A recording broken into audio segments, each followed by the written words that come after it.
So down on the dock, semi-finals day and finals day here at Marstrand on the WMRT World Tour, and I'm joined by PJ Postma. PJ, yesterday when we were up in the Sailors Lounge, I congratulated you on winning your quarter-final before you'd actually won it, and it worked out for you. So congratulations on winning your semi-final already against Phil Robertson. How does it feel to beat a champion? Yeah, I mean, it was quite a tough. They're good, but the best one.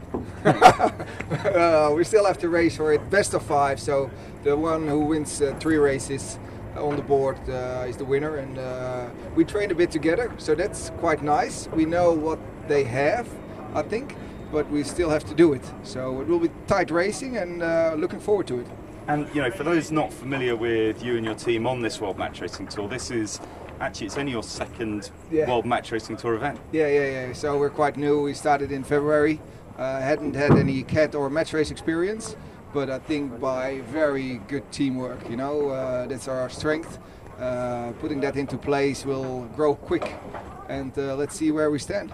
And obviously coming out of Olympic classes into this, you certainly appears you've really developed a strength for sort of how to run the campaign. Do you think that that's been one of your big advantages over the last few months? Developing as a team.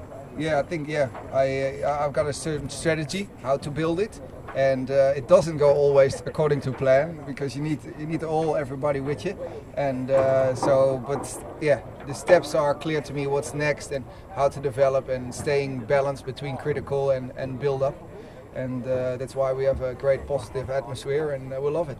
Good stuff. Well, it's certainly a very popular team on the tour, and obviously you've sailed with Phil. You talked about some training there. Yeah. What's the sort of win-loss ratio? What can everybody expect once you're out on the water? Well, in training it doesn't matter which win and loss ratio. At least you learn. You learn how to play with it. You learn what your maneuvers are. And so in the training it still was all to Phil. So, but I think we learned from that, and I'm really looking forward. Good. Well, I'm looking forward to seeing some of those secret weapons coming out to play out there on the race course. Listen, good luck with your sailing. So we're just going to cruise. Actually, Robert. Hi. Morning. So Robert, CEO of World Match Racing Tour, Robert Magnuson. We're here in Marstrand now. Wonderful Marstrand. Yes. Actually, see you post a pretty spectacular picture of a party last night. Did I? Was I there? Yes, I was. Everybody was there. It was a great party, and it was a typical Aston Harley sports party. Good stuff. Well, listen, we've got the finals about to go on. What sort of visitor numbers can we expect down onto the island today? Well, I hope for at least 60,000. So 60,000 people. Depends on the sun. Yeah, and those guys all locked out on the race course. And how important is this event on the World Match Racing Tour? Sorry, what? How important is this event? Sorry. Yeah. Well, it's one of the major events, of course. With the arena we have here in Marstrand, and with the scenery we have here, with the castle and all the backdrops and everything, the sailors loves it, the audience loves it, we love it. So this is one of the best ones. And who do you think is going to win? Postma.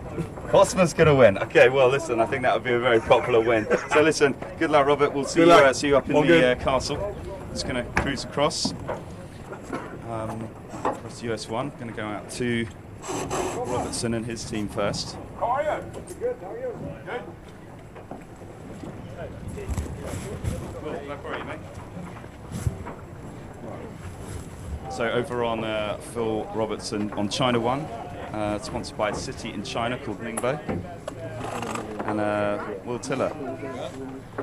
So, going up against PJ Postma today, and then, that works out through into the final. You guys have been here before. Does it feel a bit like last year, the sort of momentum with you? Well, I think it's totally different than last year, but we're taking the same approach, and we're going to go out there, and I think if we each do our jobs individually on the boat well, I think we should be able to... And, in terms of the approach to the day and sort of your role, between now and when you actually go into racing, what are the things that you've got to get right as a sort of tactician, as a sort of sailor on board? Well, I feel on our boat we sort of break down the roles quite evenly distributed, so don't have too much more, but it's just sort of getting out there, getting on the course, and just sort of figuring out the long boards on each leg, and yeah, just sort of getting a rough plan on which gates we were after, and yeah, then just going from there and see if we can actually get them. Good stuff. Well, listen, good luck out there on the water. I'm going to slide across where Hayden Goodrick from US1's just doing a little bit of preparation to the tram. So, do you have to do this before you go out each time?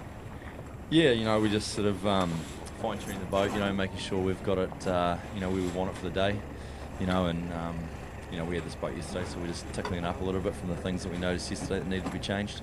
And, you know, Hayden, I know, you know, when you're preparing for sailing, you know, you're obviously doing these physical jobs, but it's actually a sort of a mental process, isn't it? You're kind of just getting ready for racing, visualising what's going to be in front of you. Yeah, there's definitely some structure, you know, to the checklist in the morning, and you know how we, you know, wake up in the morning and how we approach the, you know, the day, and it's a bit of a plan and a schedule, and you know we try to stick to it the best we can.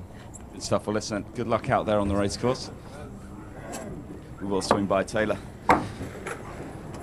Taylor, you going to win? Absolutely, no question. And you know, obviously, you know, banging up against Williams a few times in the past. You think you must kind of enjoy these confrontations, right? That's why we do all this stuff. Oh, for sure. You know, it's always been a good rivalry we've had with them, and you know, looking forward to it. It's obviously breezy conditions, and you know, I think we got a solid team going into these conditions, and really looking forward to, you know, a full-on battle out there. And you know, you guys have obviously been to Marstrand before. You know what happens with the crowds and the real energy that's out there. How do you try and channel that? Oh, I'll try to use it to you know, the best of our advantage, get pumped up, and put on a good show, always. So good luck. Have a nice one. Looking forward to seeing the action. It's Taylor Canfield, US1. So we are just going to slide along to Ian Williams. Just the final boat in this 4. Be best of 5 races, first to 3. And I'm actually going to grab a word very quickly here with Richard. Come over, say something good.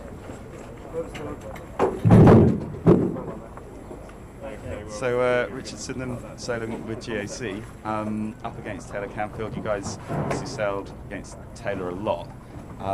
What do you think the sort of strengths and weaknesses are of each team? Taylor's a pretty aggressive young sailor. We'll try and use some of our experience to beat that. Well, you know, certainly not the youngest nowadays. You know, maybe that displays quite how old you're getting. Thanks. Yeah, we are starting to feel a bit old here, but it seems to be going okay at the moment. And just talk us through your role on the boat. I'm trimming the mainsail, trying to make the boat go fast, really. The other guys are doing most of the tactics. In terms of, you know, slightly windier conditions out there today, I think, certainly than yesterday, do you think that plays to your strengths? It's traditionally been sort of quite a good point for Ian. Yeah, I think we're quite a big team, so it should be good for us. Quite a physical day. The fleet racing conditions were quite good for us, so I think we'll be fine today. Good stuff. Well, listen, that is all the teams here on the dock. We're going out semi-finals and then finals, and we will see a champion crowned before the close of play today.